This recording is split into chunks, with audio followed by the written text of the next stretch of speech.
Genesis 34. New Living Translation. Revenge against Shechem. One day Dinah, the daughter of Jacob and Leah, went to visit some of the young women who lived in the area. But when the local prince, Shechem, son of Hamor the Hivite, saw Dinah, he seized her and raped her. But then he fell in love with her, and he tried to win her affection with tender words. He said to his father, "Hamor, get me this young girl. I want to marry her." Soon Jacob heard that Shechem had defiled his daughter, Dinah. But since his sons were out in the fields herding his livestock, he said nothing until they returned.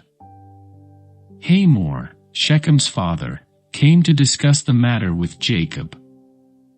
Meanwhile, Jacob's sons had come in from the field as soon as they heard what had happened.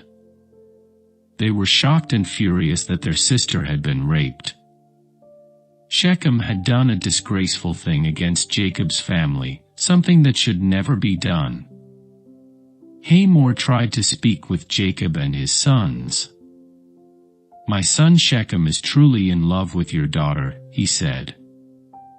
"Please let him marry her.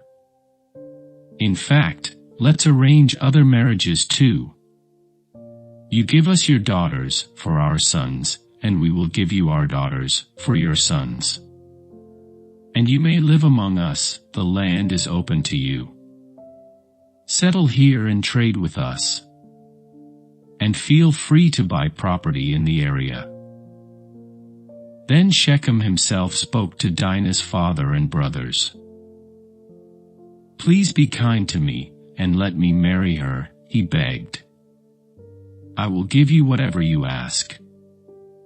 No matter what dowry or gift you demand, I will gladly pay it, just give me the girl as my wife." But since Shechem had defiled their sister, Dinah, Jacob's sons responded deceitfully to Shechem and his father, Hamor. They said to them, "We couldn't possibly allow this, because you're not circumcised. It would be a disgrace for our sister to marry a man like you. But here is a solution. If every man among you will be circumcised like we are, then we will give you our daughters, and will take your daughters for ourselves. We will live among you and become one people. But if you don't agree to be circumcised, we will take her and be on our way." Hamor and his son Shechem agreed to their proposal. Shechem wasted no time in acting on this request, for he wanted Jacob's daughter desperately. Shechem was a highly respected member of his family, and he went with his father, Hamor, to present this proposal to the leaders at the town gate. "These men are our friends," they said. "Let's invite them to live here among us and trade freely. Look, the land is large enough to hold them. We can take their daughters as wives and let them marry ours.